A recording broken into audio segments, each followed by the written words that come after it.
You know, Jay, it's almost Christmas time, and I think about my wife asking me this question. I say, what do you buy a hunter? What do you buy the hunter that has everything? What do you? I would say number one on my list this year would be the ScentLock Enforcer. It's a personal ozone generator. A lot of people have been asking me about it. Can I use it in my gym bag? The answer is yes. It's great for hockey players. It's great for football players. Dusty, you use them in your boots. I know some friends of mine that throw trash and put it in their truck. And you know what? It's compact, lightweight. It's about the size of an iPhone. If your phone battery is getting low, it's got a USB port on it. It's got a 1 hour setting, a 3 hour setting for the ozone. It's amazing, Jake. It really is. I really think this is the perfect gift because this is kind of brand new. Like, this has not been around for a very long time. Put it in your tote. You can put it in your hanging closet, and it'll clean your clothes almost as good as running it through the laundry. The point being is that this particular item is one thing that the hunter in your life doesn't have yet, and they'll thank you for it. It would be something that I would so much appreciate under my tree. You know what? It'll even fit in the stocking. Now, we talked to Tim Gothier over at ScentLock Enforcer, and he says that if you order online by December 19th, you'll receive your ScentLock Enforcer by Christmas. Or if you want to pick it up immediately, go to the ScentLock Enforcer website and check out the dealer locator. It's www.scentlock.enforcer.com.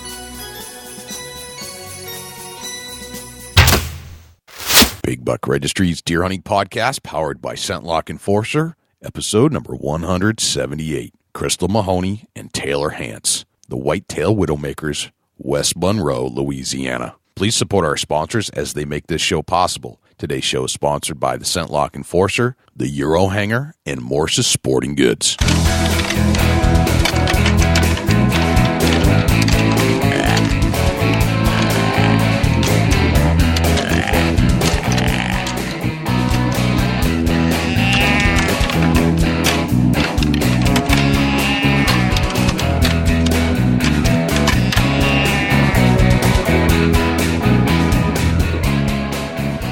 Big Buck Registry is a virtual museum of hunting stories. We preserve a piece of Americana by interviewing and recording hunters about their hunts and experiences from across the country. And who knows, maybe we'll learn a thing or two along the way that'll help us take our hunt to the next level. Hey, this is Dean Capulano from Swarovski Optics and host of Swarovski Optics West. You're about to listen to another great episode of the Big Buck Registry Deer Hunting Podcast. Hi, this is Ken Jorgensen from Ruger. You're about to listen to my favorite podcast, Big Buck Registry's Deer Hunting Podcast. My name's Steve Pass, and I'm a deer hunter from Pennsylvania. And you're about to push play on my favorite deer hunting podcast, the Big Buck Registry. Hey, everybody. Happy holidays. You know, with the man in the red suit coming next weekend, maybe you're just asking for that big buck to make a show at your tree stand as a gift for Christmas. You know, and that's always a possibility, and never give up on that dream of hunting. From here at the Big Buck Registry, our family to yours, happy holidays. And, you know, thank you very much for clicking the play button on the Big Buck Registry Deer Hunting Podcast. I'm your co-host, Dusty Phillips, and I am joined here with the host, Jay Scott. Jay, how are you? I'm doing quite well, my friend. I'm a little under the weather. You know, that happens sometimes this time of the year, and it seems like every holiday party I've been to in the last week or so, somehow I shook the hands or gave somebody a hug that was sniffling. And son of a gun, 3 days later, it rears its ugly head. You gotta love a good airborne virus. Yeah. So, you know, I'm doing everything I can to keep my voice together for this show. Drinking water, taking some cold meds, and drinking a little lemon tea and a little honey. So, man, it's been tough. I get that pull in the back of my throat every now and then, and it's just doesn't feel good at all. It's painful. Oh, you can definitely hear the frog in your voice. Yep. Yeah, I've got a frog, that's for sure. Well, I'm hoping I'll get it cleared out of here and very shortly, and, you know, at least I won't have it during the holiday spin. And maybe that'll be it for the season. But anyway, I thought that was kind of interesting that you said that, you know, maybe you can have a deer walk across your stand on Christmas. I've never done that. And, of course, we can't do that in New Hampshire. And I don't know if they've ever been able to do that in New Hampshire. We've got a deer season that closed on the 15th. So yeah, it definitely is a good possibility to have that Christmas buck roll through here in Ohio. Season goes into February for archery. the 16th, 17th here, we've got Ohio Shotgun, season 2-day shotgun, and best of luck to all the Ohio hunters out there that tune into the podcast. And then we got late season muzzler coming up in January, and we still got time. There's still time in Ohio. The weather conditions are definitely in the prime. We're seeing some single digit numbers. We're rolled out of the house on Wednesday last week and -3 on my way into work, and supposed to stay cold. And here on Saturday it's supposed to be 50. The temperature's going to rise. It should be like that one last, what do they call that, the Indian summer for right for the fall. It's kind of weird. We're going to hit 50, then Sunday, tomorrow is going to roll into some 20-degree temperatures again, and looks like it's going to stay pretty cold for the next week or two, and then continuing to be in cold temperatures from here on out. Ohio season, the rut's obviously settled down, focus on a food source, late season food source, and if you can get on a food and know where the deer are eating at, that's something that could change your whole late season deer hunting. That's very, very interesting that you're seeing such highs and lows, and you guys got your first snowfall this past week. So yeah, it's just been a real funky fall into winter. It's just, I don't know. It's weird. It's probably one of the weirdest ones I can recall, as far as, here we had the rut kick in. We was having 70-degree temperatures, and that just is unseasonable, highs. And it was one of the most weirdest ruts I've ever experienced out. The major activity we've seen this year on trail camera was like October 21st, 22nd, 23rd. Right. It was unbelievable how much deer activity was, in the woods all 3 of them days. And a lot of people capitalized on that and really killed a nice buck. And, a lot of bucks were harvested those few days. And then, the rut come around November, 11th, 12th, into the 15th, 20th. And it just really nocturnal, and it was just one of them weird years where the daylight rut. Some people said it was really, really hot in places, and other people was like, man, I haven't really seen no signs of the rut. Huh. Other than scrapes and rubs, And in my area, I never seen one buck chasing while I was hunting. But that, that's something that just one of them odd years in different areas where things were happening different. It was crazy. Well, we have a great lineup, as we always do. We always try to bring the best of the best, brightest and best deer hunters from across the country that show up on our show to tell us how they do it, so you can do it too. And before we get into this week's guest, I wanted to read a letter that we got from a fan, and this is from Gordon Stevens. And Gordon writes, Jay and Dusty, I just wanted to say thank you to both of you for your help with getting my first public land buck this year during gun season in New York State. I passed on a number of smaller bucks on private land during the seek, chase, rut period, and even a debatable shooter for me on Thanksgiving Day. I had what was my biggest buck show up today on public land, and it has been highly pressured. I followed advice I have learned while listening to your podcast to get this one in the freezer. I learned the most from the Dave Pribby podcast, and I really enjoyed the podcast with John Stallone. I got this buck on the ground using an active still hunt to stalk and ambush. I have enjoyed the podcast, and they have helped me with a number of buck-doe encounters over the past 2 years while bow hunting. Thanks for the good work you do. I'm going to contact my rod and gun club and try to give away my extra safety harnesses too. You set a great example for us all. Keep doing what you're doing. P.S. The suggestion, please put a link to the tabs on your website of all of your sponsors. I want to get a Euro hanger for my buck, but I'm having a difficulty getting to the one mentioned in your podcast. Sincerely, Gordon Stevens, Cazenovia, New York. That was pretty cool. Thank you, Gordon, for your letter. If you want a Euro hanger, and I know we don't have the links to all of our sponsors on our webpage, but there's a reason for that. We have different packages available for different levels of sponsorship, some of which include links to the product on our website. But always in the show notes, you will find links directly to the link that sponsor wants to use. And for the Euro hanger, it's facebook.com/Eurohanger. And that's pretty straightforward. And it's EUROHANGER. So facebook.com/EUROHANGER. Also, you can order the Euro hanger on eBay. Just go to the search bar on eBay and type in Euro hanger. That's right. Yep. So there's multiple ways to get it. Great little unit. Great for Christmas if you're still looking for those things that, the hunter who has everything. This is probably one of those things that he's never had before. And it's great for Euro mounts. Man, you've got them, Dusty. I was watching a little tutorial that Jim Snow was doing the other day, and sometimes you have those bucks that have the antlers that grow straight back a little bit, and it could bump into the wall. All you got to do is take if you're strong enough with your finger and push it down just a little bit. And those things are solid. I mean, they're rugged, so you got to be pretty strong to bend it with your thumb. But if you can't do that, you can use some crescent wrench or something like that. Yeah, the Euro hanger, I've actually got 2 of them right here in the studio, the podcast studio, and I love them. One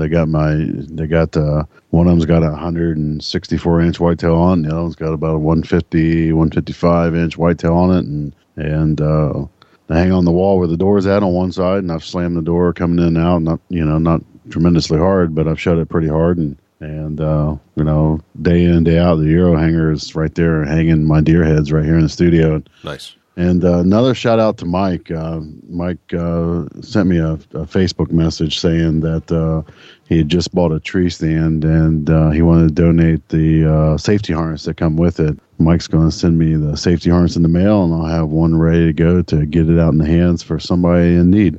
That is beautiful. Our project is still underway. We're still getting requests daily from people who want or need safety harnesses, who either never bought them, couldn't afford them, but we're trying to get more people to use them. So if you want one, send an email to Jay or Dusty or Jim at bigbuckregistry.com. If you have them to donate, we'll be kind of the collection center. We'll redistribute the good ones that have not expired, preferably still in the package, and usually the ones that come with the stands these days. And those are the ones we're looking for.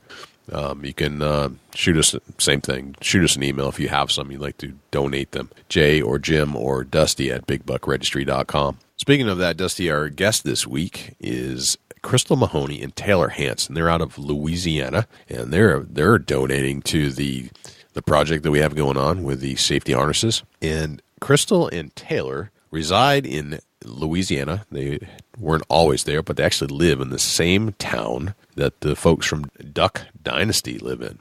I think it's Monroe, Louisiana. And yes, they do see each other at some breakfast spots on occasion, and they hunt some of the same lands that those guys do.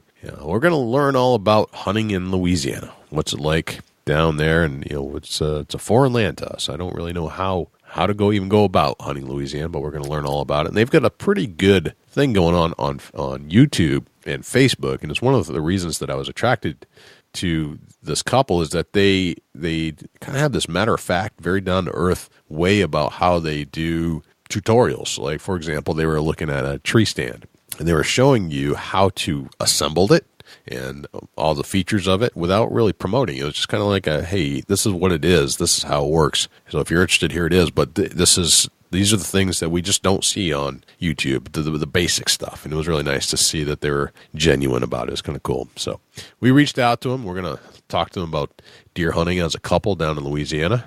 But before we do, let's turn to Jim Keller with the deer news. For the Big Buck Registry, this is Jim Keller with the deer news. Our first story this week: how effective are deer whistles to avoid vehicle collisions? This story was featured on the deeranddeerhunting.com website and was written by John Ozaga. Invented in Austria in 1979, deer whistles are still distributed by many companies in Europe and the United States. Simple air-activated whistles are relatively inexpensive at $5 to $10 a piece online, but electronic systems may cost several $100s. The devices are generally attached to the front of the vehicle, and manufacturers claim they produce an ultrasonic frequency and warn animals of approaching vehicles, thereby reducing deer vehicle collisions. Early tests conducted in Finland indicated that canids, bear, deer, and elk heard sounds emitted by the whistles because their ears moved. However, other investigators found the testing procedures were faulty. In Utah, researchers Laura Rahman and Larry Dalton detected no differences in responses from 150 groups of free-ranging mule deer to vehicles equipped with and without the deer whistles. Although some deer ran away from the test vehicle, they did so regardless of the presence or absence of whistles. A recent review of deer whistle effectiveness by University of Georgia researchers led by Sharon Velitsky came to similar negative conclusions. Previous research on vehicle-mounted auditory deterrence was confounded by use of commercially produced devices lacking proper function and sufficient sound intensity to be audible to deer in roadway conditions. In other words, some commercially available deer whistles do not produce sound of ultrasonic frequency as claimed. In fact, some emit no sound at all under normal operating conditions. Harlem deer is captured and will be killed. This article was featured in the New York Times website and was written by Andy Newman. A deer that had been living in a park in Harlem was captured by the police early Thursday after wandering onto a lawn at a nearby housing complex, and he will be killed, a spokeswoman for Mayor Bill de Blasio said. The deer, a white-tailed buck with one antler, is now at the city animal shelter in East Harlem. Who would be put to death because state regulations prohibit relocating deer except for scientific purposes, and New York City does not intend to release the deer back into Manhattan. The buck had stayed within a narrow, rocky, 10-block-long strip of woods inside the park, but in the early hours of Thursday he visited the Polo Grounds Towers public housing complex just north of the park. Police tranquilized and captured the deer after learning it was trapped within a fenced-off area in a residential development and posing a risk to public safety. The deer had been fed a steady stream of carrots, apples, and other treats by visitors, despite rules against feeding wildlife in the city, and had grown fairly tame. The deer's admirers might have inadvertently contributed to its plight. Causes of early antler casting. This story was originally posted on the QDMA website and was reported by Kip Adams. Every year starting in December, QDMA begins to receive sporadic reports of bucks dropping their antlers earlier than normal. These reports seem to be more common in some years or more concentrated in specific regions, and sometimes hunting season is still open when these reports occur. It's unpleasant to think that you might mistake an early shedding buck for a doe and shoot him while trying to meet your target doe harvest. This is another good reason to fill your doe quota early in the season. Antler growth, mineralization, and casting, or dropping antlers, is largely controlled by hormones and regulated by photoperiod, the amount of light per day. According to acclaimed antler expert Dr. George Bubenik of the University of Guelph in Ontario, the testosterone levels causing antler casting appear to be very close to the same levels responsible for velvet shedding. In isolated incidences of early antler shedding, the bucks involved were probably injured during fall and cast their antlers early as a result. In situations where numerous bucks are involved or where bucks across several square miles cast their antlers early, nutritional stress, physical exhaustion from the rut, or a combination of the two are likely responsible. Nutritional stress can easily be confirmed or ruled out by assessing body weights, lactation status, and/or kidney fat percentages from the does you harvest. This is one more reason to collect harvest data from every deer taken on the property you hunt and/or manage. About the only bright side to early antler casting is it allows you to find sheds a little sooner.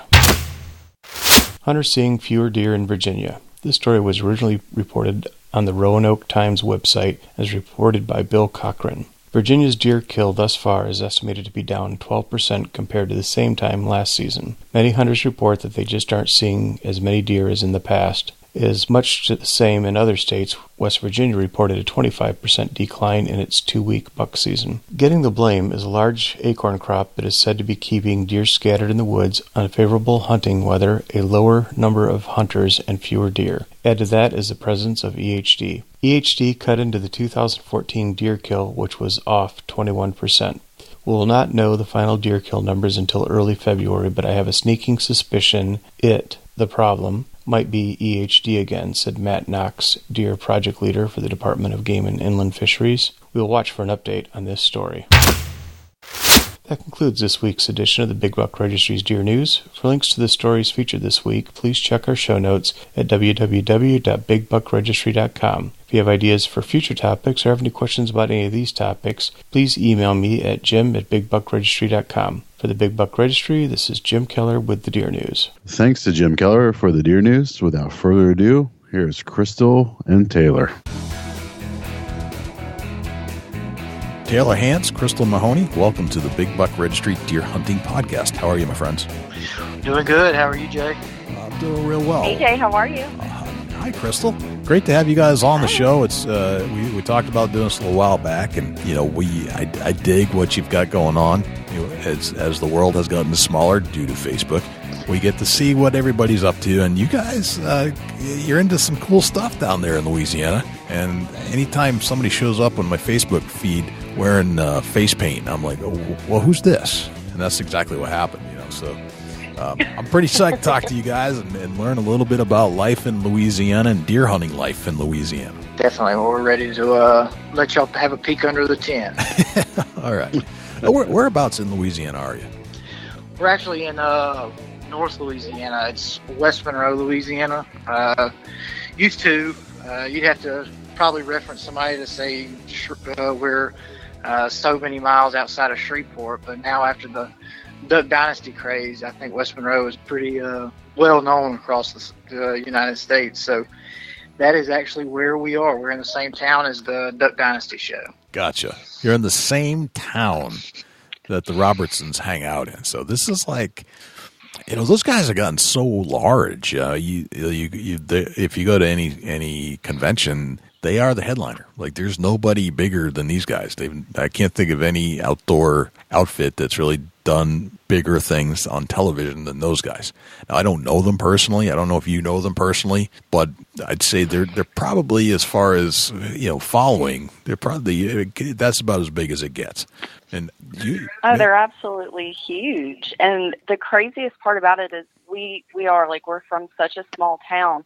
So, I mean, you would think that everybody knows everybody, but everybody doesn't really know everybody. I have gotten to meet these guys a few times, and since it is a small town, like, we eat at the same places. I think I was having lunch with some clients last week, and the whole family was in there, having lunch, and we're sitting tables across from each other. And then I had to catch a plane, and, Willie just flies like the rest of us, we hop on the same plane and say hello. And I work for a local office supply company, and we actually, provide their office supplies for them for a while. So we've actually done business with them as well. So Gotcha. It's a small town, we're not all best friends or anything, but you definitely see faces, around the town. Right. But they're super nice, down to earth people. They really are. Are most of the people in Monroe down to earth?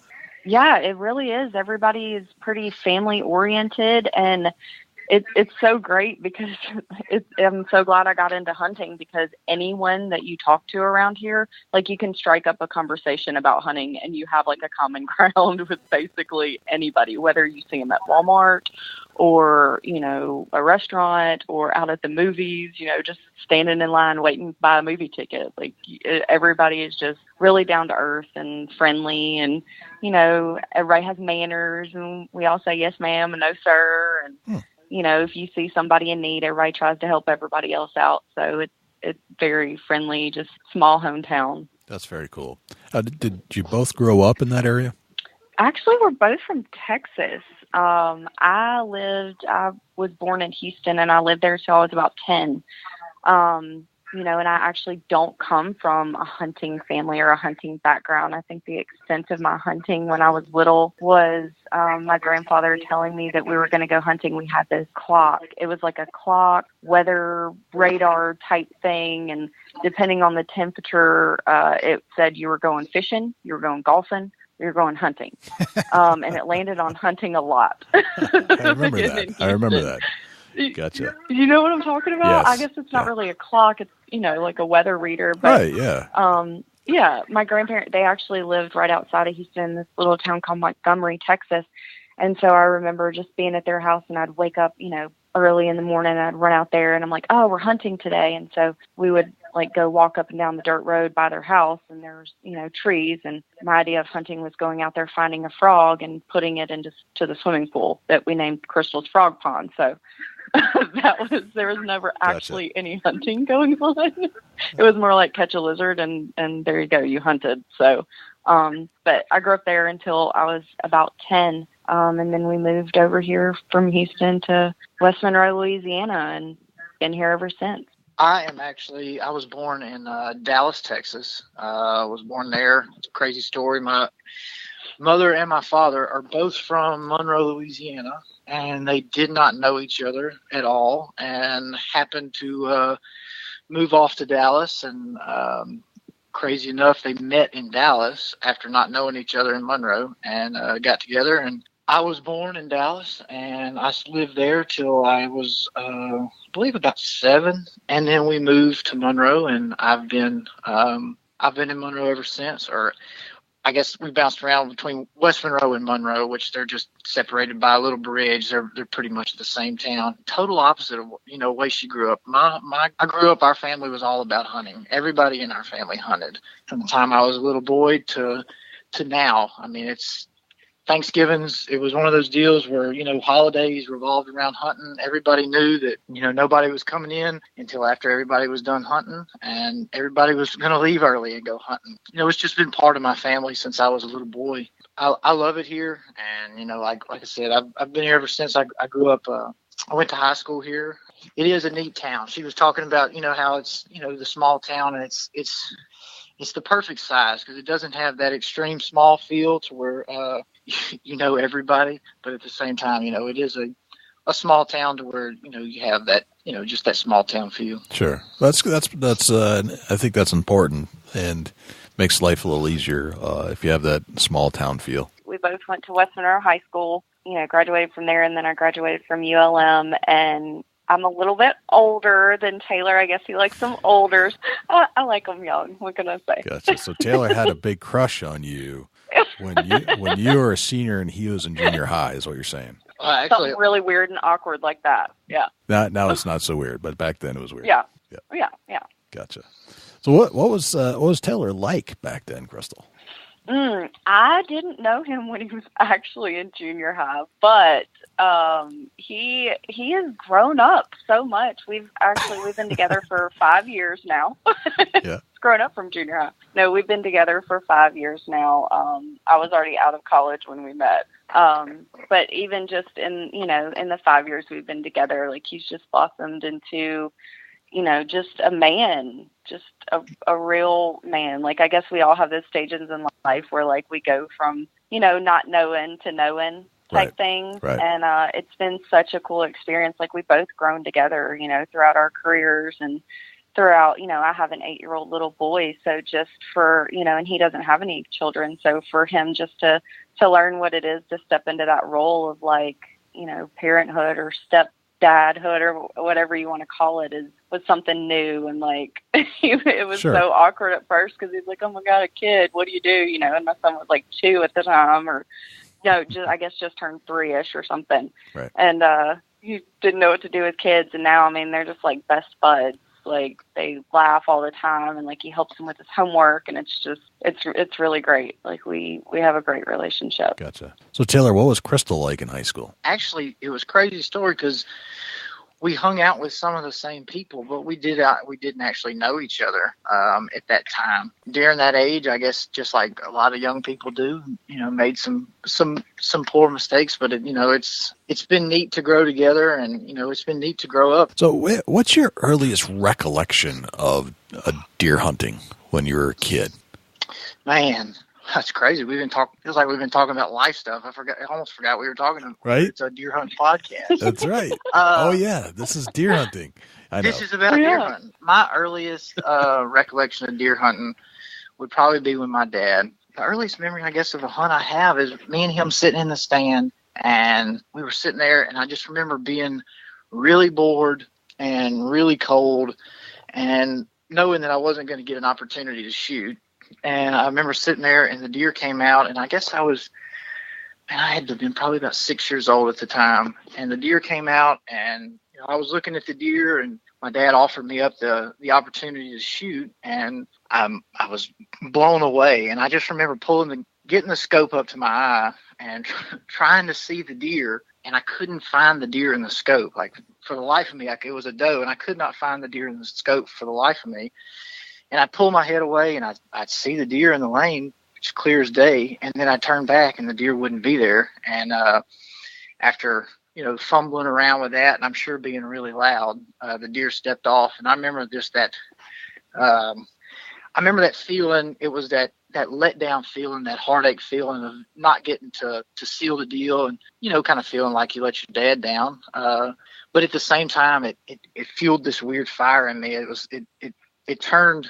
I remember at that point, hunting, like I said before, I was cold and I was bored and I was tired. And I remember at that point, though, everything changed. It became, at that point, I really wanted to kill a deer then. I really wanted to actually become a hunter. And hunting started not being as boring. And I started actually trying to learn, and I started listening, and it became something that I really enjoyed, and I still do today. So very cool. Crystal, what about you? My earliest memory of like falling in love with the outdoors really is, going out there with my grandfather and looking and saying, okay, we're going fishing today, or okay, we're going hunting today. And even though it wasn't, actual hunting with a gun or not even, a bow or anything like that, like we would go out there, I remember on fishing days, and we would fish, and sometimes like we wouldn't even have bait or anything. We would just go and like drop the line with the hook in, and it would be right there, like at the shallow end of the pond, and like the little baby fish would bite on, and I'd put them in my bucket,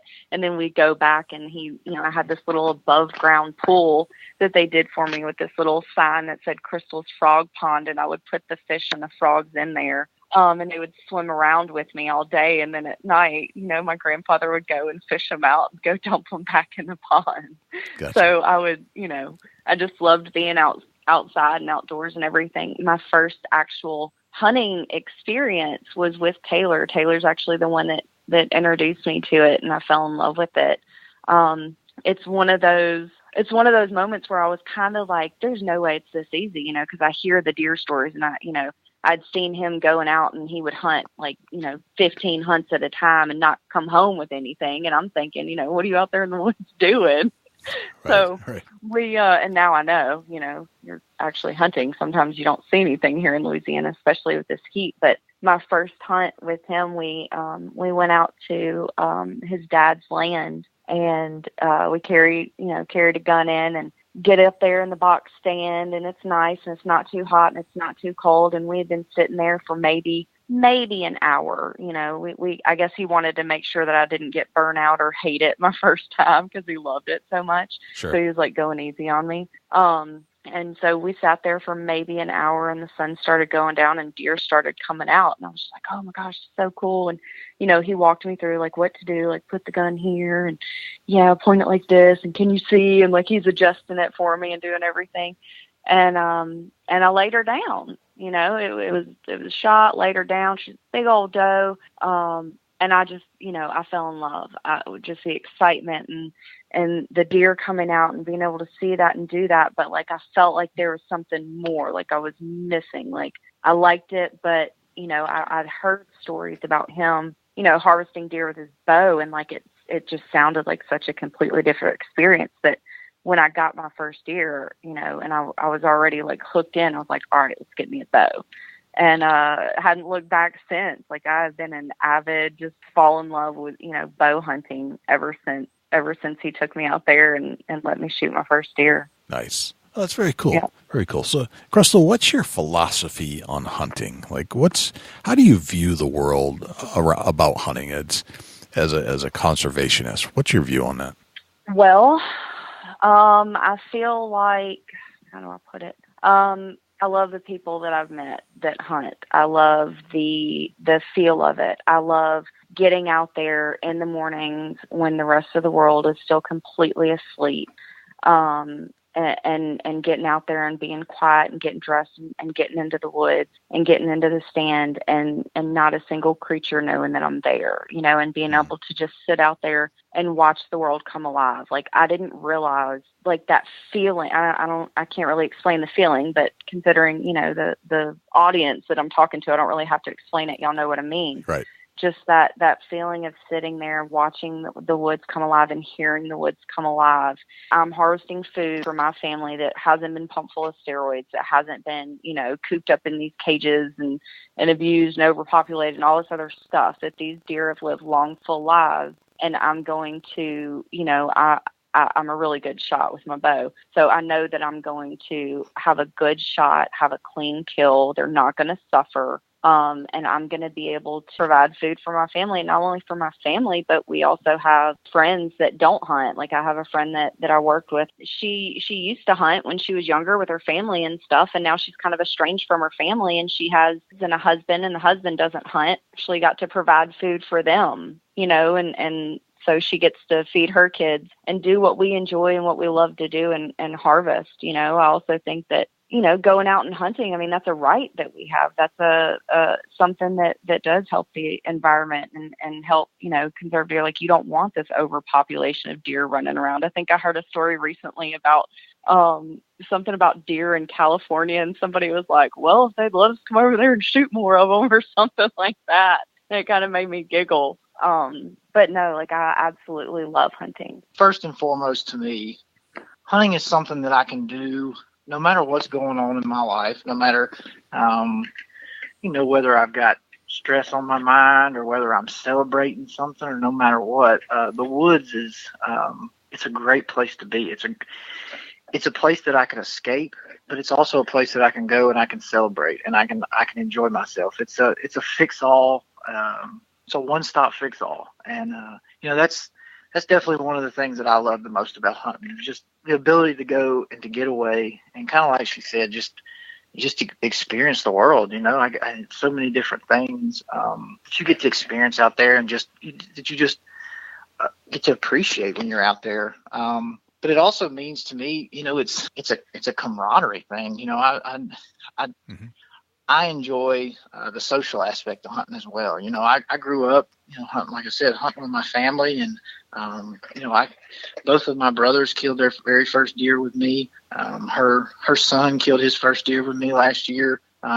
It's a place that you get to share things with people. That you get to really spend quality time with other people. It's just you and that person, and in the woods and whatever game you're after. And but also, like she said, it's the conservation part of it. It's there's so many, there's just so many other things. Like she was talking about the steroids pumped full of the animals and stuff like that. Like, I get to go out and I get to harvest something that I know 100% where it came from, and how it's going to be processed, and I get to watch that animal in the wild, and I also get to, I get to take it straight from the field to dinner, and that's a really neat feeling. And I don't know, man, it's a support thing too. I think that hunters get caught up a lot in this deer or that deer, or you should have let that deer walk, or you should have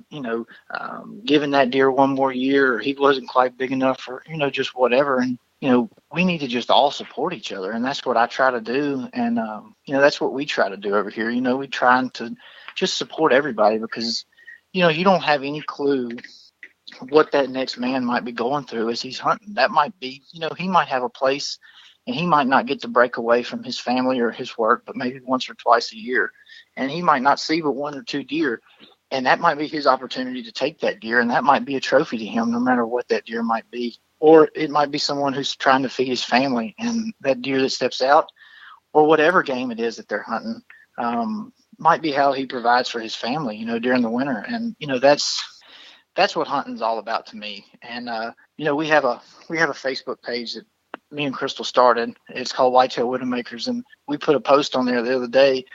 It was actually a friend of ours, and we had some extra deer meat, and we gave it to them, and they posted a picture of them actually cooking the deer meat, and it was the father and the son, and they were spending some time together. And they were flouring the deer steak, and they were getting ready to fry it, and like you could just see the smiles and the laughter and just enjoyment, and that's what this is all about. That getting to spend time with each other, getting to give back, and just that unity, like I was talking about. And that's what hunting's all about to me. Yeah, that's what it means.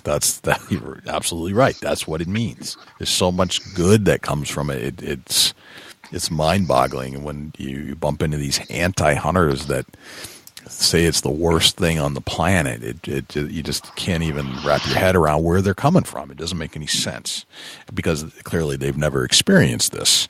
So, and I think when they do, it's a whole other ballgame. We've seen that firsthand with some of our guests. We actually have interviewed people that were once antis who are now deer hunters, and they can't understand how they were there either. So, well, I think also, if you talk about kind of what you're talking about, the conservation aspect of it, if you get down and you do your research and see, the benefit that hunting actually takes, that it creates as far as the herd and right. The infection and the disease between the herd, and overpopulation areas and where hunting helps out, as far as like just all different aspects of the, the cycle of life as far as the deer goes. And, it's just, if you just sit down and do your research, you see that, the anti-hunting is not the way to go. And it's, it doesn't, as long as you're doing it right and you're doing it ethical and you're doing it legal, hunting is an incredible way of life, and it provides so many more things than just a picture of a trophy or a kill or something like that. Like, it's such a deeper and more meaningful experience. Right, exactly. I'm going to turn the mic over to Dusty Phillips here, and we're going to hopefully learn all about deer hunting in Louisiana. I want to know everything there is to know that you can share with us about how you go about it, what your strategies, your techniques, the stuff you're using, what do you put in your backpack when you go in the woods, what's the terrain like, what are your challenges that are there that make it maybe harder than where it is in the rest of the country, what it seems to be harder there for you or easier, I don't know. But I'm going to turn it over to Dusty, and let's go on a little journey in Louisiana, Dusty. Yeah, let's do that. And boy, where to start Louisiana hunting at? Wow, let's run through our gear list here and kind of get a reference to wrap our heads around what kind of gear you guys are using in Louisiana down there. Tell us a little bit about what bow you're shooting. Crystal, I'll start with you. Okay. Well, when I first started this thing, Taylor introduced me to it, and he is a Matthews man all the way. So, Taylor, I think you've been through 3 Matthews bows since we started, and I just started hunting like 3 years ago. It's ridiculous. But I personally shoot a Matthews Chill SDX. I love it. It shoots well. I think I pull about 45 pounds. I shoot slick tricks right now. I'm actually thinking about swapping broadheads just for the simple fact that, I don't pull that much weight. So I kind of need something that's going to give me a little bit more of a blood trail, because, I've had the last 2, but we're actually looking into switching me broadheads right now. And I shoot gold tip arrows, and as far as like my shooting, my bow, that's kind of how I'm rigged out. Gotcha. Any particular arrows you're shooting with that bow? Oh yeah, I shoot the gold tip arrows. What kind of broadheads you tip them with? The slick tricks. Gotcha. Taylor, let's get into your bow setup. I shoot a Matthews Halon. I shoot the 6-inch brace height. I'm shooting gold tip kinetic Pierce Platinum arrows, and also I shoot the slick trick broadheads as well. Like she said, I've always been a Matthews guy. My first ever bow was actually a PSE. My dad bought me a PSE Nova when I was 12 years old, and I shot it for a while. And he had an old Matthews Q2, and when he upgraded, he gave me his, and I shot that for a while. And then I've shot a Switchback, I've shot Outback, I've shot a Z7, and then now I'm on the Halon. And man, I'm telling you what, I love that bow. I keep it very well protected and taken care of. It's my baby. That sounds like it, yeah, for sure. He's given like dimensions and stuff. Right. Way more knowledgeable. Right. Just shoot a bigger buck than him, and you don't have to worry about all that. Right. I know. Like, I may not know what exactly this is called, but look what it did. Right. There you go. No, I'm just kidding. Every year's a trophy in our eyes. Do you guys carry a backpack to the tree stand? Oh yes. How about you, Taylor? We do. Okay. What any particular brand? Crystal, we'll start with you. I'm gonna break this down like a question for each of you, so just bear with us. Yeah, sure. I found this cheap little backpack that I'm obsessed with pockets, and it has the perfect amount of pockets, and I can put everything where I want it. It was $20 at Walmart. It's awesome. In my bag, do you want to know what's in my backpack? Absolutely. It's very, very interesting. I make sure that I definitely have my water bottle, because I've been out there and forgotten my water bottle, and that's pretty miserable all day. So I have my water bottle in one of the side pockets. I keep a thermocell in the other side pocket with refills in it, because in Louisiana, oh my gosh, if you don't have a thermocell, like, be prepared. It doesn't matter if it's summer, if it's winter, if it's spring. I say it as if we have seasons here in Louisiana. It's just hot all the time. So there are always mosquitoes. So have to stick with the Thermacell. I keep 3 different hats in my bag because I never know which one I'm going to be in the mood for. I have one that's really special to me. Taylor's grandfather actually passed away a year before he and I met, or it might have been 6 months. It was pretty recent before he and I met, so I never actually got to meet him, but I've heard so many stories and, you know, how he was such an influential part in, like, Taylor's hunting career growing up and just, like, in his life in general. And he was just such a big figure in their family in general that when we were going through some stuff and, you know, we were trying to get me outfitted to go on the first hunt, Taylor had run across that and he gave it to me. And, like, it was his grandfather's hunting hat, and it was just an old mossy oak hat that has the little face mask, like, attached to it. And I've just, you know, that's probably, like, one of my, like, most treasured things that I have, like, in my hunting arsenal would probably be that hat. But I have that hat, and then I keep a black Winpro hat in my bag for whenever I hunt like in a blind. If I'm gonna do my little ground attack in the blind, so I have my black hat in there. And then I also keep another camo hat in there as well. And then what else do I have in my bag? I keep an extra release because, you know, I'm clumsy and I have had it happen where I'm pulling my bow up in the tree and I get it up and I go to put my release on and I drop it on the ground and it's like, well, do I climb back down or, oh, wait. So I keep an extra one in the bag. That was a nice little trick that Taylor taught me. I have my rangefinder in my bag. I have my binoculars in my bag. I have zip ties in my bag. Keep my hunting license in there at all times. Probably have 6 different flashlights because you never know. And then what else? Oh, I have my headlamp and my deer drag. You sure this ain't like a semi-trailer you're dragging out there with you? Right, I know. Well, I'm a woman, and I keep, like, a kitchen sink in my purse, so I gotta have, like, a kitchen sink in my backpack. You got her. All right, Taylor, your turn. What kind of backpack are you packing? I actually have a ScentLock backpack. I bought it last year. I like it because it's got a pretty bulky buckle that goes across my stomach, and it keeps it pretty stable and gives me some extra buckles, and it's got lots of attachments to it to where I can clip things on.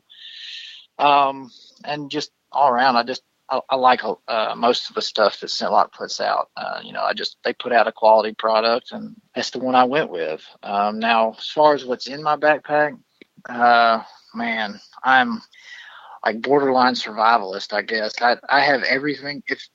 I guess when I'm packing up my backpack, when I get a new one, I think of every scenario that can go wrong or every scenario that I might need something, and I find a way to get it in there. Binoculars. I've got my rangefinder. I've got multiple flashlights, an extra, it's like a battery boost for my cell phone, a tree saw, a couple knives. Like she said, the Thermacell, that is definitely a must. We're still fighting mosquitoes here in Louisiana, so that's always fun. Really, I try to keep just about everything that I can in there, just for any situation. I keep an extra release. In hunting, I'm sure just like everybody that's listening and y'all as well, anything that can go wrong has gone wrong, and the best way to learn from something is to make a mistake. And as far as I've learned, and I've made tons of them, so every time I make one, I make a little mental note, or every time I forget something, I try to make a little mental note, and I find a place for it in my backpack, and it seems to have worked out well. So very good. West Monroe, Louisiana. Let's talk about camouflage. What kind of camouflage are you guys wearing down there? I prefer Realtree. Like I said, I try to wear lots of ScentLock stuff. I own a lot of Under Armour that I like to wear. They make a good product. I strictly bow hunt, so I really like layers. So instead of something real big and bulky, I like for it to be more form-fitting and layer up. So, the Under Armour stuff, the more form-fitting and the base layers seem to work well. But I guess Realtree would be my go-to as far as camouflage goes. Gotcha. Crystal, how about you? Realtree is definitely my go-to on that. I do have that one mossy oak hat. But, yeah, Realtree pattern just seems to kind of fit in with the scenery that we've got down here. And I'm with Taylor. Like I like to layer up. I'm absolutely obsessed with my base layers from Cabela's. Like Taylor's an Under Armour guy, so when we went to get me my first pair of base layers, he's like, "Oh, get these Under Armours. They're so great and wonderful." And of course, I'm like trying to warm up or think of anything else. And so like we're trying stuff on at Cabela's, and but I tried those on, and it just had the men's, and they were kind of didn't exactly fit. So they had these Cabela's, and it was for women, and they're polar Arctic, and they are just, oh my gosh, I love them. Like, I keep trying to figure out a way how I could actually wear them under my work clothes when it gets really cold around here and not look weird. But yeah, I like the base layers and to layer up. I love my scent lock suit. I have a cold weather one. So as far as clothing, that's definitely the route we go. Gotcha. Touch a little bit about tree stands, then we'll get into Louisiana and what the terrain's about and what the environments you guys are hunting in. But what kind of tree stand? I'll start with you, Taylor. Tree stand preference: hang on, climber, ground blind, ladder stand. Tell us what your preference is.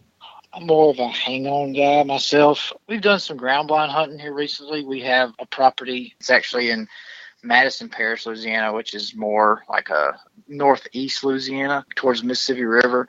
And it's mostly CRP, so there's not a whole lot of trees to hang on stand. So we've done a little ground blind hunting. If I have a preference, if I have a go-to, it would be hang on stands.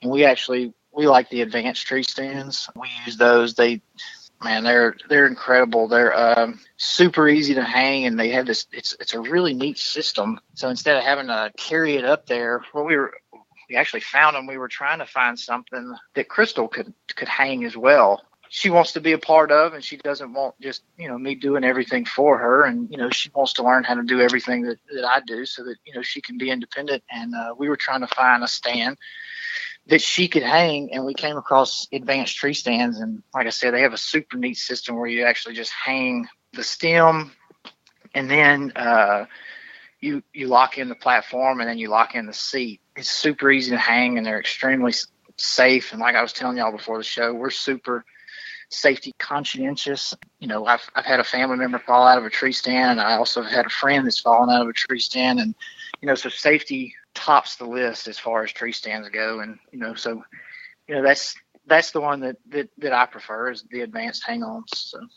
Gotcha. Crystal, is that the same tree stand for you? Oh yeah, absolutely. It's so funny. Like I've watched him, hang lock-ons in the past and stuff, and I'm like, there's no way, you'd have to be like an acrobat or something to be able to hang this stand. And I just, I had already just decided, like, there's no way I'm ever going to be able to do that. Like, I realize that hunting is kind of a man's world, but us women, like, we're getting on up there, we're getting in there. And, but I had already come to grips with, like, okay, well, this is just one thing, like, I'm going to have a guy to do. I'm going to have a man hang my stand, like, for the rest of my life, because there's no way.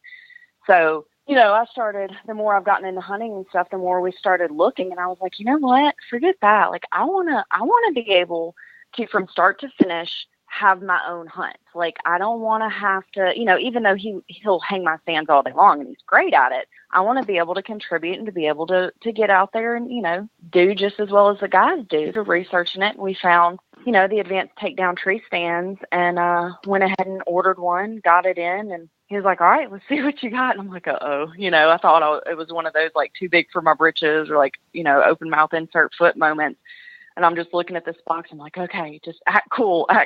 So I take all the stuff out, and sure enough, like, I'm whipping it together, and we get out there, and I'm putting it up, and it's going smooth and easy. And it's that 3-step system's just incredible. Like, carried the stem up there, locked it on. It had a little bungee strap that went around that kind of held it in place so I could use both my other hands. So, and I was really worried about that. Like, how am I supposed to, I'm not as comfortable in a tree as, say, he is, who's grown up in, in this industry.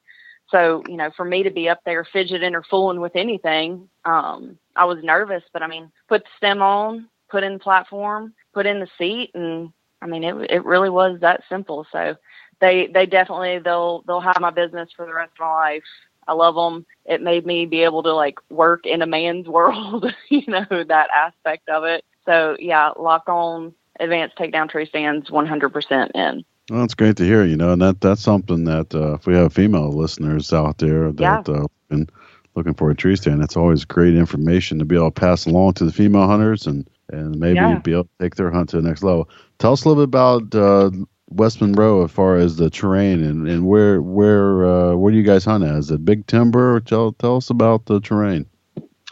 We actually have, it's actually 3 different places that we hunt mostly. We have a place that is in Union Parish, and then we have another one that's in Madison Parish, which Union Parish would be more of just the north central Louisiana, and then like I talked earlier about the one in the northeast Louisiana, and then we actually do some public land hunting on National Wildlife Refuge here, the Tinsall National Wildlife Refuge. As far as the terrain goes, it is flat and thick here in this part of Louisiana. I've always said, and I truly believe this, that if you can consistently kill deer in northeast Louisiana, you can kill deer anywhere, because you walk out there and everything looks the same. There's no it's like I said, it's flat and it's thick, and it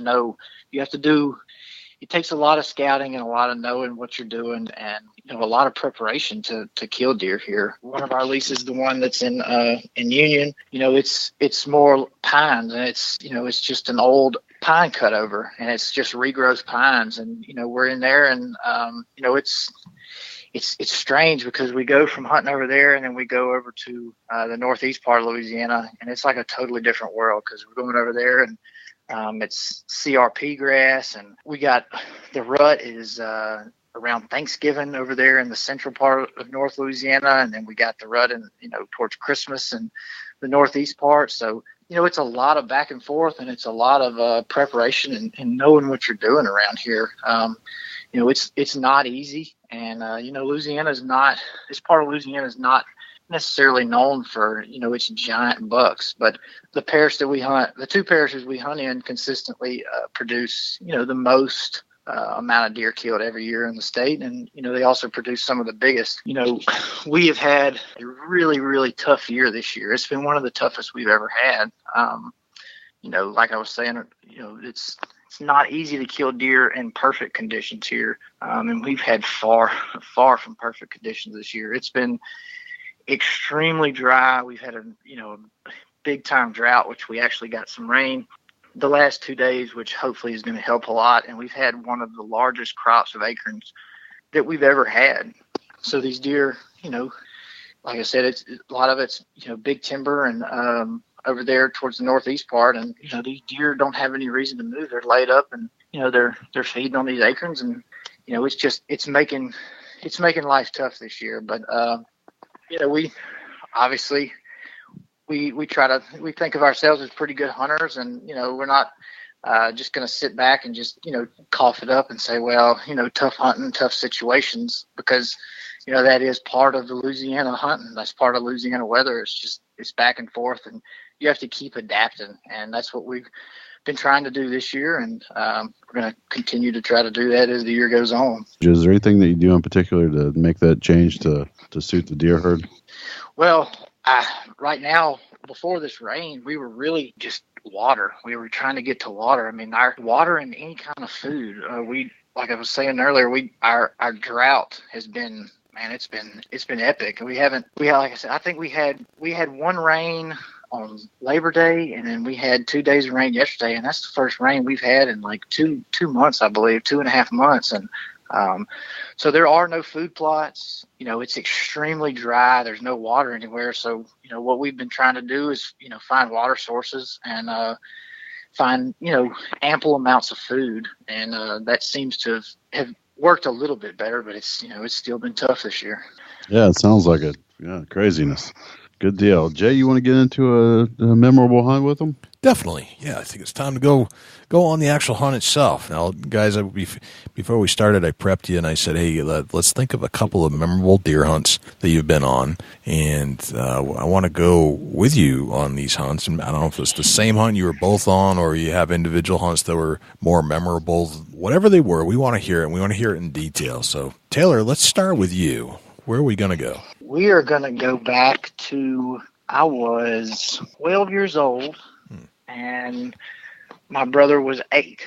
And we were hunting here in our hometown of West Monroe, Louisiana. And I had taken a couple deer and had been hunting for a little while. And he decided that he wanted to hunt. And like I was telling y'all earlier, I love taking people hunting. I love taking youth hunting. I've always enjoyed hunting with other people and getting to, enjoyed watching other people, take deer just as much as I have enjoyed taking deer myself.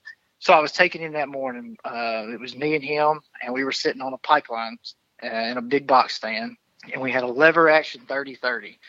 And so we're sitting there, and it's really cold, and we're sitting there, and it's about an hour after daylight, and we haven't seen anything, and we're doing what any 12 and 8-year-old are doing, passing time and joking around and laughing and probably making a lot of noise. And about that time, I look to our right about 100 yards, and there is a doe coming across the pipeline. Well, I pick up the gun for my brother, and I handed it to him, and I pulled I remember cocking the lever, and I remember that my heart was beating at that point faster than any deer I had ever killed. And, just the thought of him actually getting to take his first deer and it be with me. And, he cocked the lever, and I covered my ears, and he put his earmuffs on, and he fired, and I looked up, and the deer hit the ground, and, we're celebrating, and we're just having just a great time. And, just really just hooping and hollering and doing all that.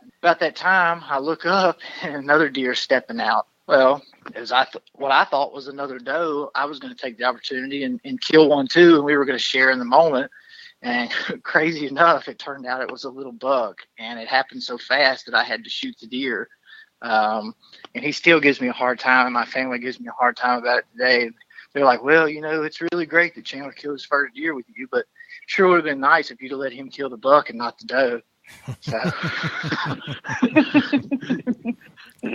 but we had a great time, man. That hunt is probably the most memorable one ever. I got to kill a deer with my brother, and we had a big picture we blew up of me and him sitting there together with it. And like I was telling you earlier, I have 2 brothers, and my other brother also killed his first deer ever with me. And I've had the privilege of being with quite a few people that have taken their first deer, and that's a super neat feeling. So that's awesome. That's a great story. Very, very cool. KRYSTLE, how about you? Where are we going to go with your deer hunt? Well, considering that I don't have as many as Taylor does under his belt, I don't know. I think the one that stands out to most, the most to me was probably my first bow hunt kill. Okay. It was 2 years ago. Was it a year ago or 2 years? No, I guess 2 years ago. And we had just started hunting this new lease in Jonesboro. And, I was so proud of myself because, I could walk into my own stand and, I didn't, he didn't have to tell me where to go or walk me in anymore, make sure I got up the tree safe or anything like that. It was one of those, I'm a big girl moment, I guess.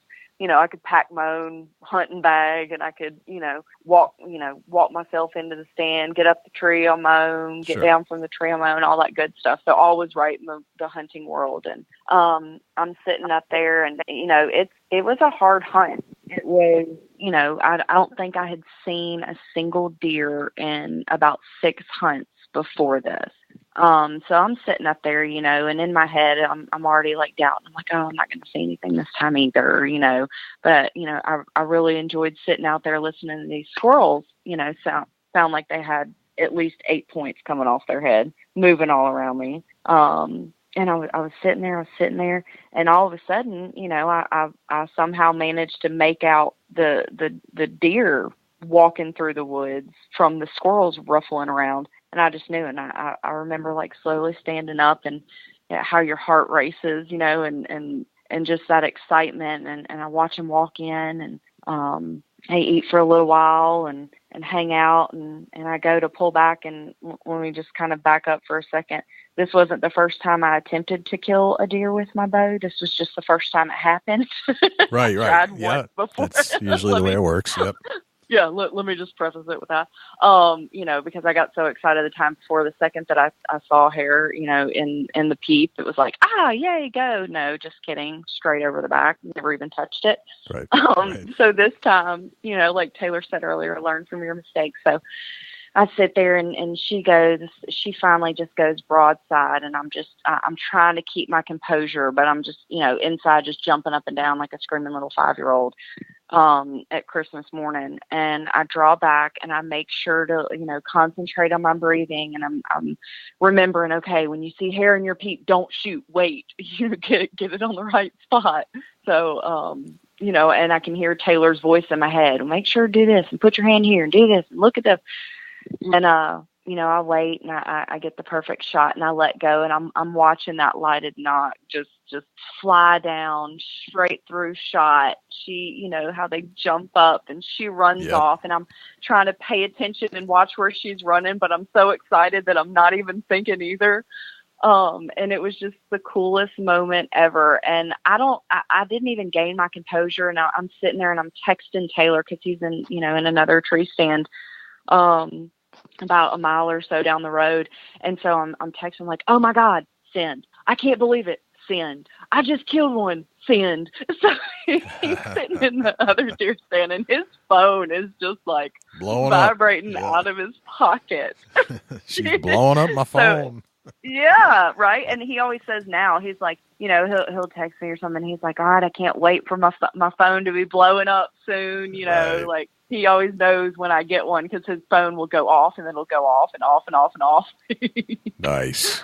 But that was just the coolest moment. And then, even like the chase of it, like the tracking the deer, that was the first time getting to track my own deer. That was so cool. And, just following it in. And like when we finally found it, like learning how to follow the blood, and like he let me track her myself. So, he just kind of stayed in the background and let me do it. So I would be so excited. I'm going from one spot to the next spot, and, you lose it for just a second, and then the excitement when you find it again, and following it. And then that moment where you go around the corner and you go through that thick pine and you see that big white belly laying there, and it's just like the heavens part and the angels sing down moment. It's like, oh, right. It was amazing. And like getting to experience that with him, was just super cool in itself.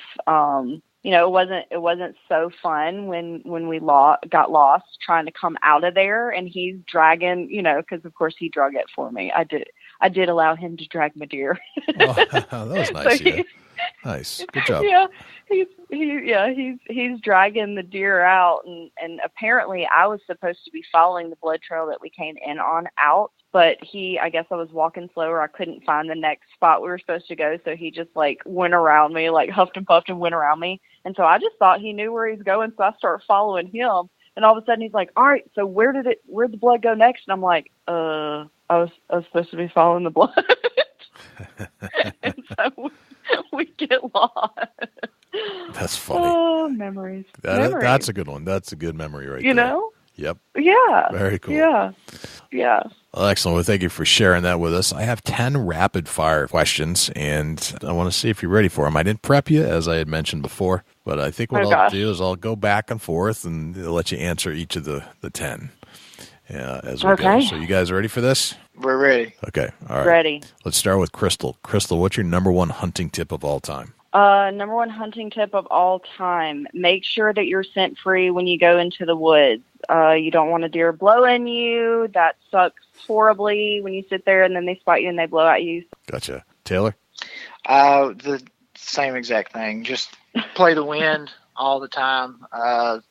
Even with the scent control products, it's always important to play the wind. Right. And, I've found that, no matter what I do or anything else, if there's absolutely one thing that I have to do on my hunt, it would be to play the correct wind. So. Gotcha. Very cool. All right. Yeah, we'll start with Taylor on this one. We all have these things that we consider maybe good luck charms, or maybe they actually do make your hunt better or you perform better somehow. And it drives you crazy if you leave it in the truck or at home and you don't have it with you. Other than your gun or your weapon, what's that one thing for you? toilet paper, and I'm just going to leave it right there at that. Beautiful. All right. Crystal? There you go.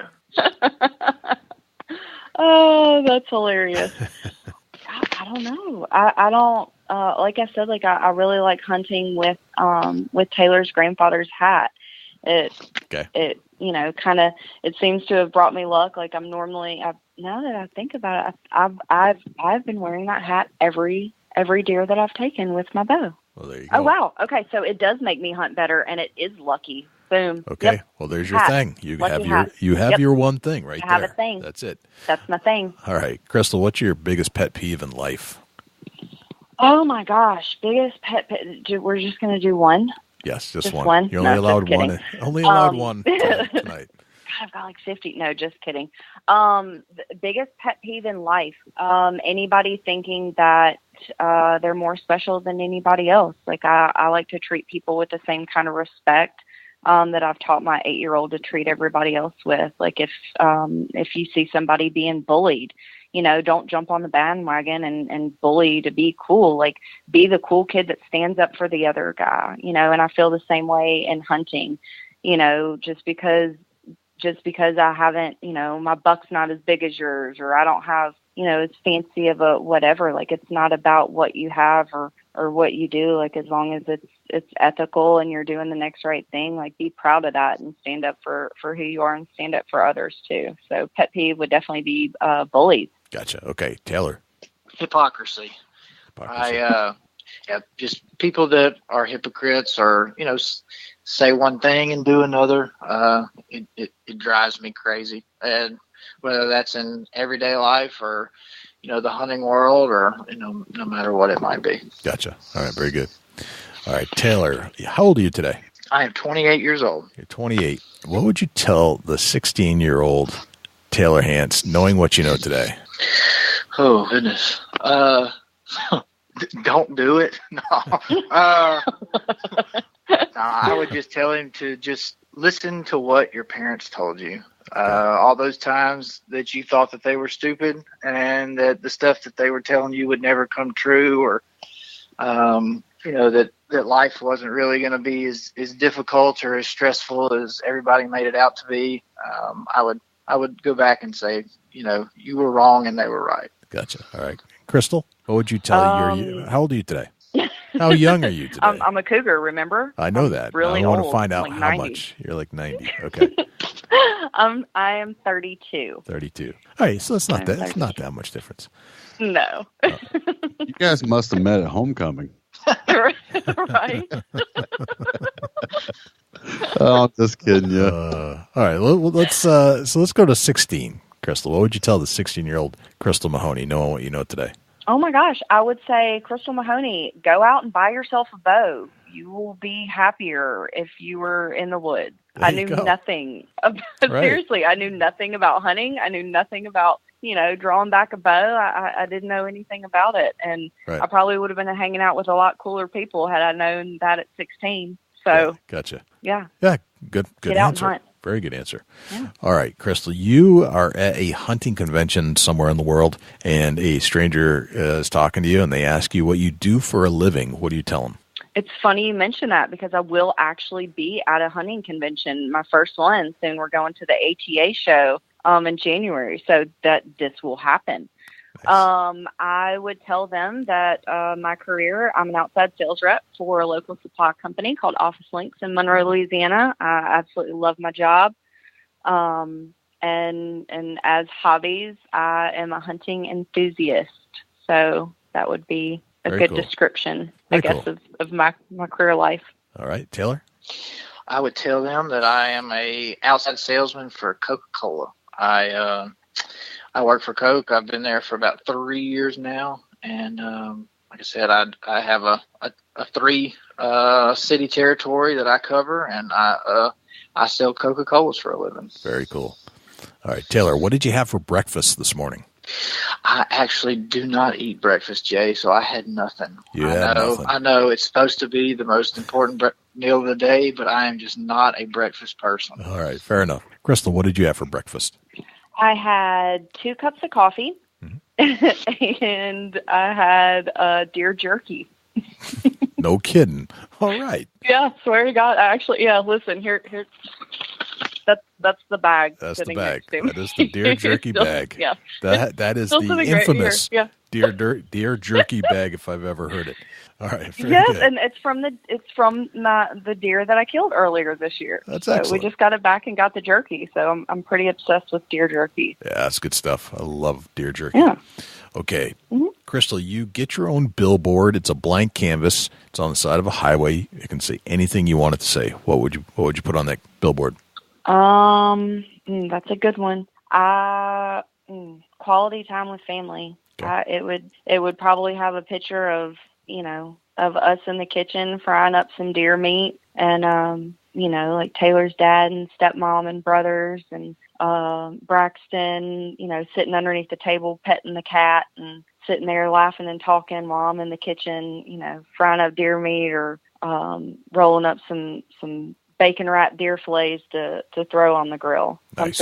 Something to do with spending time with family. Very cool. All right, Taylor, what would yours say? Oh man, I've been battling between two different ones, but I'd probably go with "Can't we all just get along?"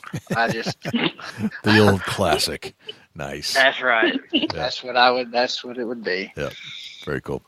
All right, Taylor, if I say the word successful to you, who's the first person that pops into your head and why?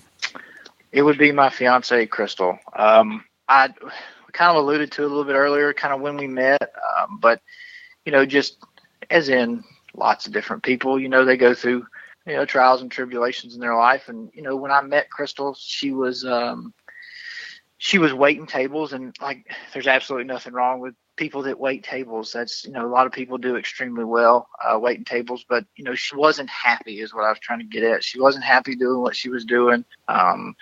She had to move back in with her mom and through some extenuating circumstances. And, she just wasn't real happy with where her life was. And, she took it upon herself to change that and to do something different with her life. And, I've got to see her,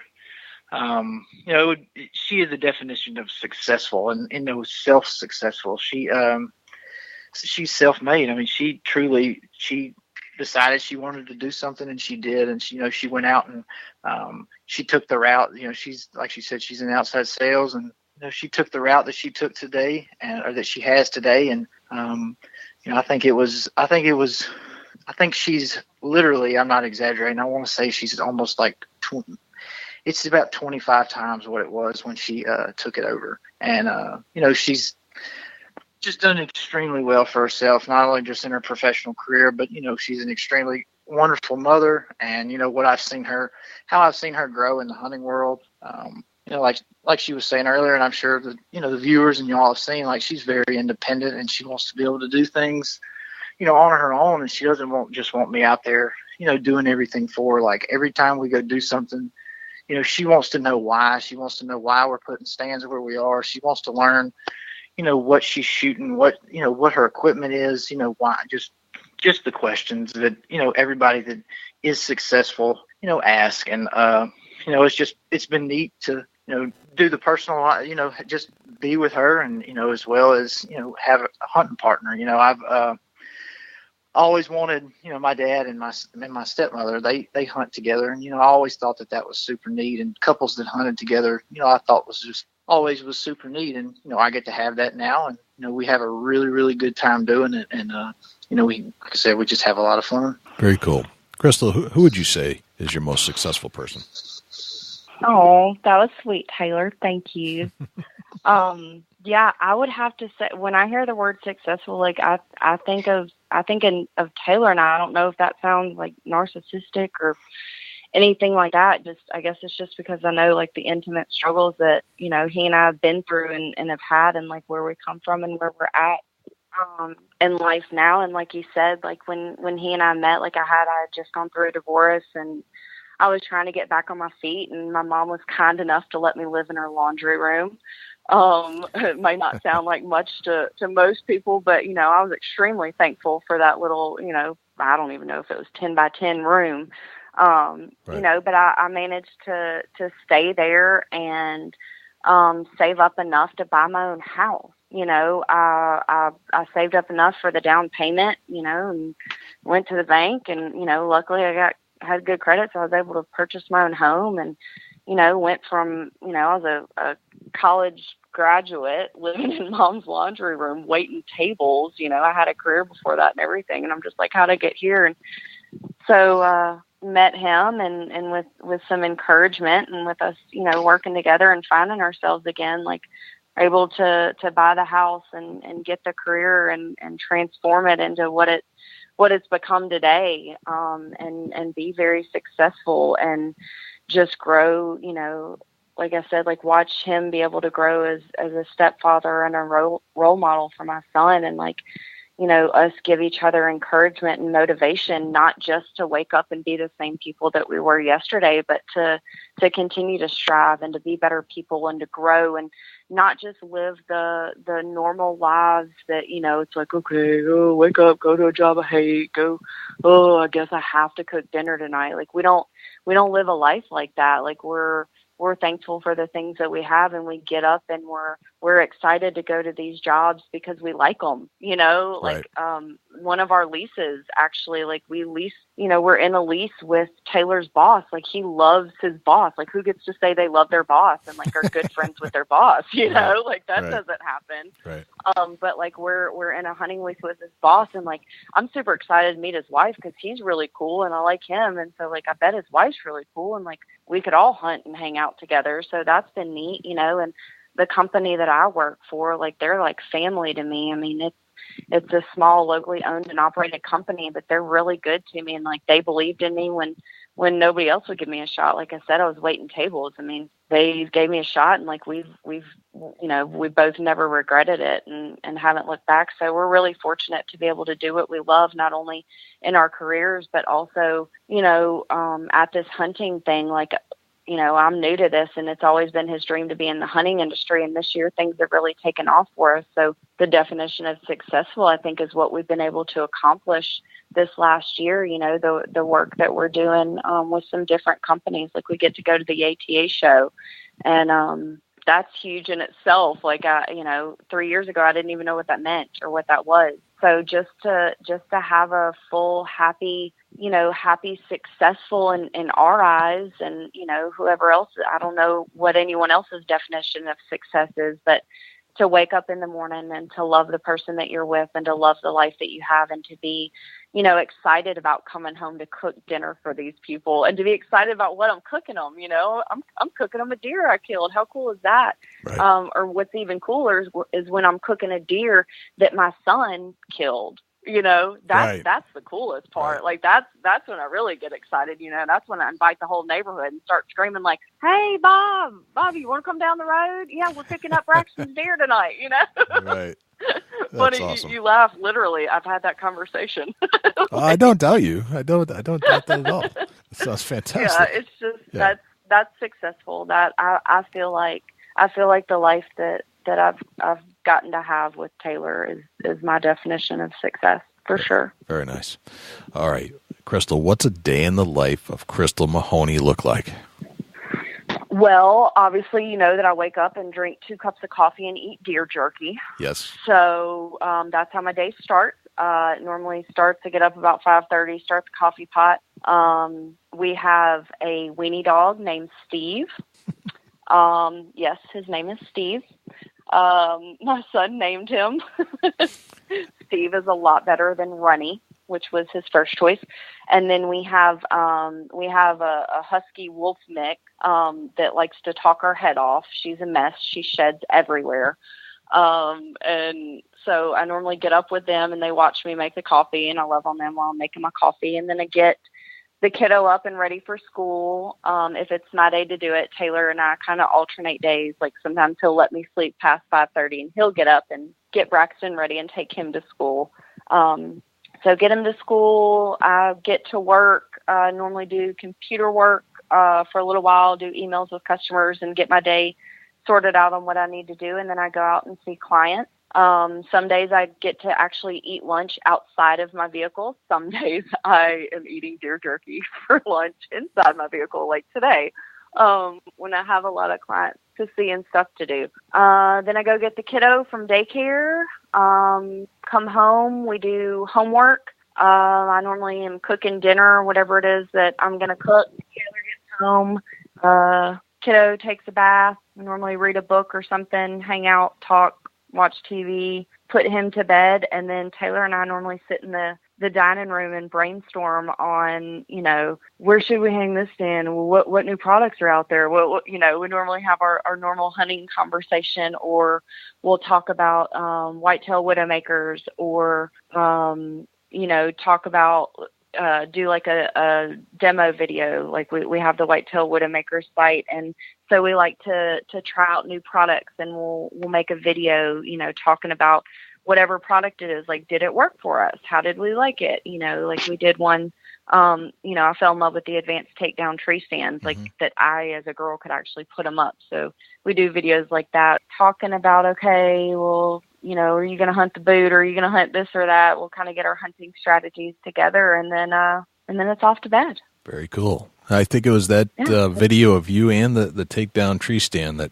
caught my eye. That's how I ended up contacting you in the first place, actually, is the way you had done the video. Yeah. It was it was professionally done, but it wasn't over the top. And I sometimes always feel like there's this a pitch, like or a something. script or something. Script. Yeah, you were just kind of going at it, but you were clear and descript, and it was refreshing. Like, everybody needs to do videos like this. Why don't I see more of this stuff? Right. So because normally they're trying to like sell it to you, and I was just excited. I just want to see how the thing works. Yeah, just show me how it's set up. That's all I want to know. I don't really want to. I mean, if I like it, I'll buy it. But if I just show me how it works. That's it. That's all I want to know. Exactly. Right. Well, Taylor, what's your day look like? Oh well, nothing real extravagant or special. I guess I've gotten pretty boring in my older age. I guess it's very similar to hers. Like I said, we alternate days that we get up with her son and, take him to school, and we alternate on days that we pick him up. So if it's my day to take him and pick him up, I'm waking up with him and I'm getting him ready, and I'm getting him some breakfast while I don't eat any breakfast. And I get him off to school, and then I'm headed to work. I actually I live in Monroe, but my actual territory with Coca-Cola is my closest town is 20 miles and my farthest is 60. So I work a little ways away. So I'm headed out to my first account, and I'm going into these accounts, and I'm ordering them Coca-Cola, and I'm making sure that everything's neat and clean and set up the way that it needs to be set up, and just trying to make my customers happy, and see if I can't strike up a conversation about hunting somewhere throughout the day. I try to make as many of those as I can, and then as the day winds down, I'm coming home, and I'm either picking him up from school and bringing him home, or I'm coming to the house to see them. And like she said, we do our family time, and then we have our time with me and her. We talk about our Whitetail Widowmakers page, or we talk about what we need to do next, or who. Just like she said, just brainstorming. We're not only in life, but also in hunting, we're very methodical and very, we try to plan everything out that we can and have everything to give us the best opportunity to be successful.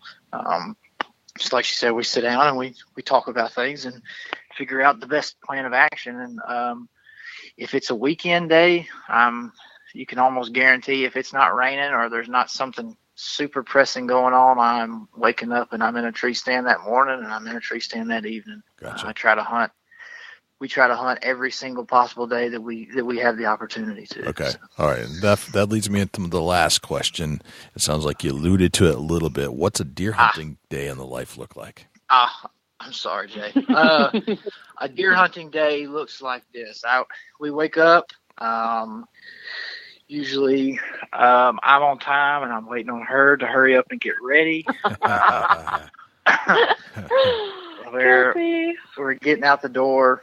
We like to, like I said, we like to give ourselves the best opportunity to be successful. So, we like to get in the stand, at least an hour before daylight, and we climb up the tree and sit there and I guess just hope that, that day turns out to be a successful day. We're checking the wind, we're checking the pressure, all those different things, just trail cam pictures. We're trying to pattern these deer, trying to figure out what they've been doing, why they've been doing it. Just all those things that go into trying to make yourself as successful as you possibly can deer hunting.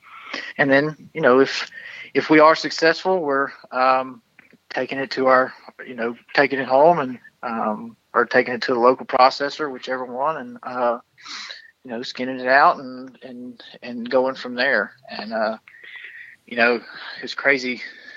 Deer hunting is, you put all this work and all this thought, and so methodical, like I was saying, and it's crazy. You almost have to.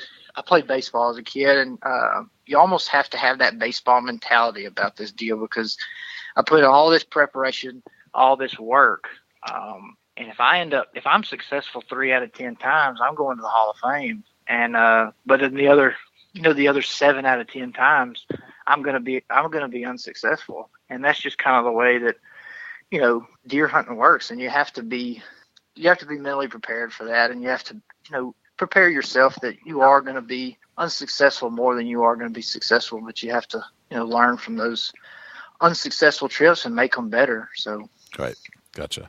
And KRYSTLE, would you concur? Is that a deer hunting day in your life as well? Yeah, that definitely sounds about right. He's normally, ready and waiting, and I'm, still trying to make sure that I have everything, because I didn't do it the night before like he said that I should. And then I'm laying on the couch, I'm like, it'll be fine. I'll get it in the morning. And then he's waiting, and I'm not ready. But no, that sounds about right. We normally like to get out there early so we can hear the woods waking up. I don't necessarily think the whole hour before is necessary, but he does, so we go with it. He knows more than I do. I would prefer more of like a 30-minute sit in the dark thing. But yeah, that sounds like a day in the life of. Gotcha. Yeah. Very cool. So that's the 10 rapid fire questions, guys. You did very well. And thank you for going through that. We learned a lot about you. And KRYSTLE and Taylor, tell me more about Whitetail Widowmakers, why you started it, and where the listeners can find more information about you guys online. Like, where are you hanging out? Yeah, we actually started Whitetail Widowmakers. It's, Taylor, since he's a little boy, has always dreamed of being in the hunting industry, and, lives his life around hunting and thinks about it all the time. And, that it's become my way of life too.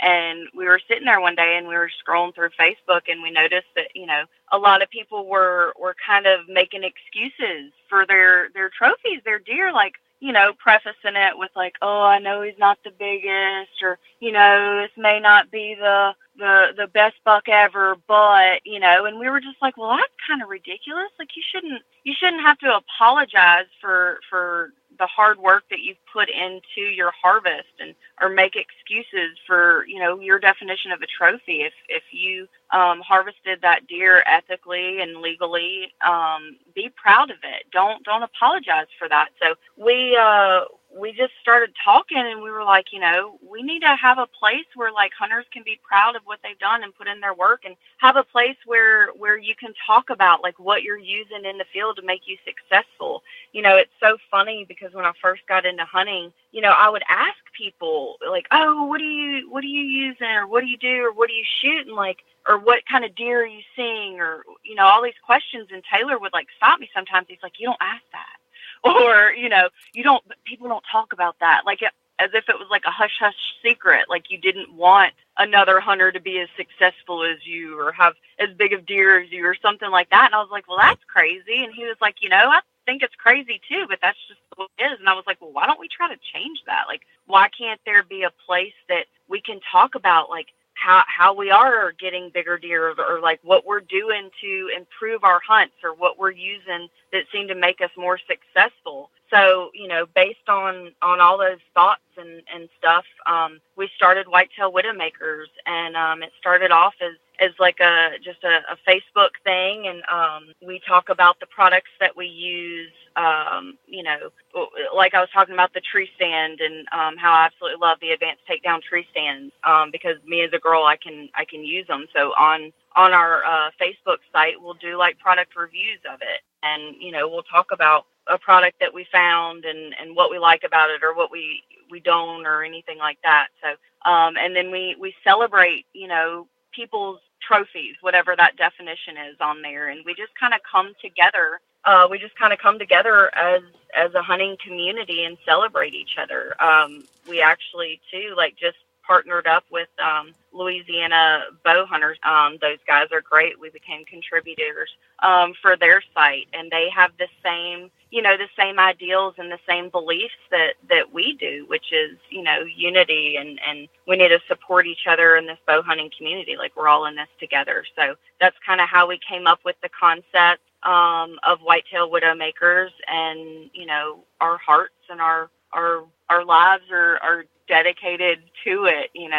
Just being more successful and helping those around us, and especially us as Louisiana in a whole successful. So it's really great. We love it.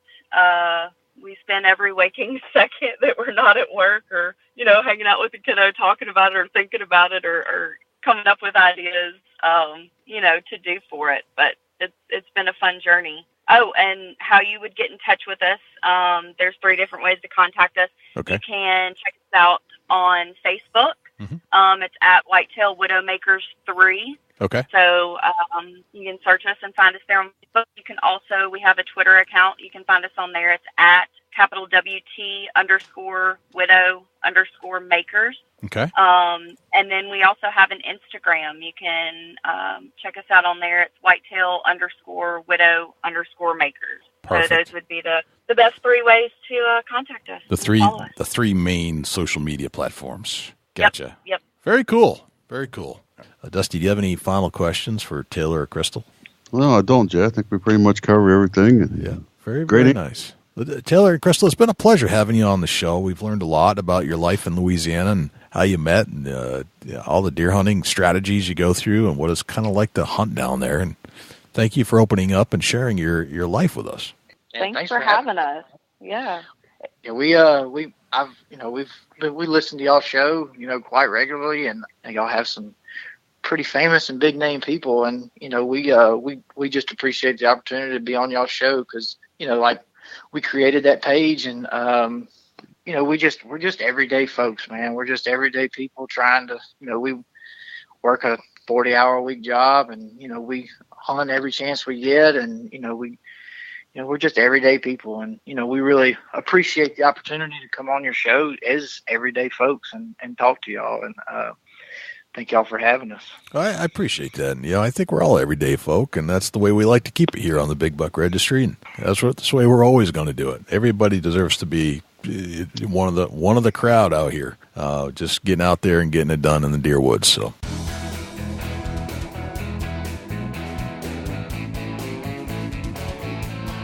Oh, thanks to Crystal and Taylor for joining us on the Big Buck Registry Deer Hunting Podcast and telling us what it's like to hunt deer down in Monroe, Louisiana, where the land of the Duck Dynasty. It's kind of interesting.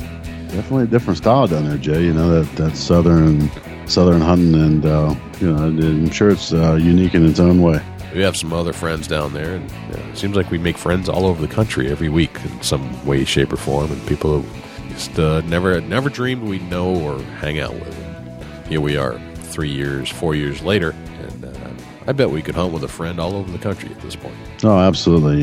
Just very blessed to be able to have them connections, Jay. And, it's amazing the folks that we've run across or been involved with or been introduced to. It's just very unique. And, got to say thanks to everybody that tunes in with us week after week. It's just amazing that you enjoy us that much and enjoy our guests, that you join us week after week and hit the download button and the play button. And if there's somebody that would like to be on the program and they've got one heck of a story, send it in to us. We'd love to talk to everybody, not just somebody that's killed a huge monster buck. That's not what this show's all about. You know, obviously a huge monster buck's always nice to hear a story, but that average guy, that blue-collar guy that's hunting, that's no different than Jay or myself, we like to talk to them too, just because they always got that one or two different techniques that maybe we haven't heard of before. And right. It just might change your whole season. Right. Or maybe they teach you that we're overthinking this stuff. Maybe we're doing too much, and this is just, maybe they do a whole lot less with a whole lot more success. You just don't know until we get them on the air. And, you know, if you keep hunting hard, we'll keep working hard to bring you the best guests that we can, and people that you've heard of, people you've never heard of. But the common theme there is they're all great hunters, no matter who they are, and they will appear on this show. Dusty, do we have a Chubby Tines tip of the week this week? Yeah, Jay, absolutely. You know, and I'm digging kind of deep into my magic bag on what I do late season. And the Chubby Tines tip of the week is sponsored by Morse's Sporting Goods. Firearms, used firearms, bows, used bows, located at 85 Kentucky Falls Road in Hillsborough, New Hampshire. Give Jim a call at 603-464-3444, morsessportinggoods.com. Your dollars go further in New Hampshire. There's no sales tax. Morse's Sporting Goods. You know, obviously the snow is starting to fly in most areas, and down south you're not going to see that snow, but just something for the snow folks that are hunters. You know, maybe you've stayed out of your woods all year and you haven't went in and seen what's going on. That snow is a great educator. You know, it allows you to see where deer movement is without actually getting deep into the movement areas. Right. I like to go in with a good pair of optics and kind of get into the woods and work the outskirts, maybe get a couple 100 yards into the woods and kind of work my way around a little bit and see where different trails are. And, you know, this snow is going to educate you where that major corridor, highway, whatever you want to call it, it's going to allow you to be able to get a visual on that without leaving a huge scent trail. Good pair of rubber boots or a good pair of snow boots that are, you know, try to be scent free as possible. And you make that venture in there and check out where they're traveling. And you might be able to see a bedding area with a good pair of optics, like up on a ridge or on a hillside, or, you know, just be gentle with it. Be careful. You can move around as long as the snow's not too frozen and crusty. You can get in there and move around and be pretty much silent in the snow, fresh snow especially. But use it as your advantage and get in there and try to see what's going on. And maybe you have to make a few adjustments over to a different hillside where you see the activity of the deer. If the deer are eating acorns in the woods right now, they're going to absolutely be tore up like a hog's been in there, rolling around and snorting and rooting. Just, you know, take time and figure out where the deer movement is and how do you need to adjust for late season. That's a great tip. It's I can't say how important it is. Now we've got like some snow in New Hampshire, good 6 inches of the white fluffy powder, and how revealing that snow is to the actual corridors that these deer are using. It is like a template. It's like you just made a template for where these deer are moving. It's undeniable. It's unmistakable. You cannot mistake it for anything else. You can learn a ton about not only what deer in your area, but what other game are moving through, and specifically what tree, for example, they like to hug around on their trails. You know, right. It's unbelievable how revealing this stuff is right now. If you're not out there in the next 2 weeks as the snow's flying, you've missed a very important piece of what next year will be. So. Yeah, it's definitely an educational device. The snow is, and a lot of times where I see a mistake made is these deer will actually, around here we got a lot of cedars and there's pine thickets where you're at, Jay. When that snowstorm's coming in, these deer in Ohio, they get up underneath these cedar thickets. Yep. And they make a bed. It's an obvious bed, and you're going to be able to pick it out as soon as you see it. You'll know exactly what it is. Now, keep this in mind that sometimes in cedar thickets where you see that bed, when that storm comes in, they go into them thick cedars. That may not be their bedding area. That may just be that really thick, safe zone for that storm cover, and then they're going to branch back out to where they normally would hang out. So that snow is going to be able to allow you to see the activity from the cedars to another thicket or possibly a bedding area. Or you just got to be able to visually see. You know, usually when a snowstorm comes in, there's one track leading out of the cedar thickets here. Now, once you get beyond that cedar thicket, then it's time to see where them tracks are going in and out, in and out, in and out. That's when you get educated. Right. You know, Right. when they walk away from the one time bedding area for the storm to come in, that's where they hung out where the storm hit, and then they get back to their normal pattern and go to their bedding area. They're going to educate you. They're going to let you know which way they're headed. You could look at their feet tracks in the snow. It's going to tell you a whole lot about what's going on in your woods. Right.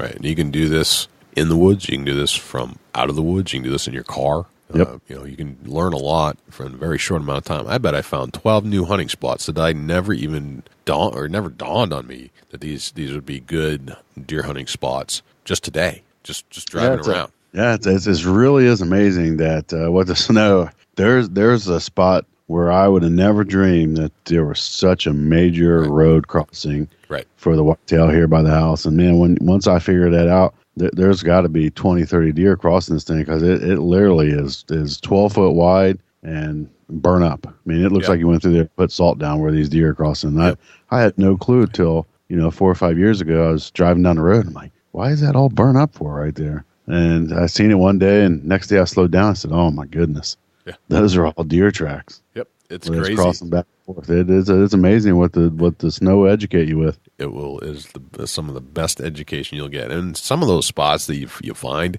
you kind of thought that was the case, but this is the confirmation that you needed. So don't waste any more time. If it's snowing where you are, get out there. And if the snow's not too deep where they're starting to yard up and they're still kind of in their natural moving patterns, now's the time, because it's a very small window before they go to yard and from where they are coming off their natural patterns. You could take a drive, let's say you're hunting one particular place. That's all you got permission or access to, and drive a mile in each direction down that road or around the block. It's going to tell you where them deer are going, coming, have been, where they're not.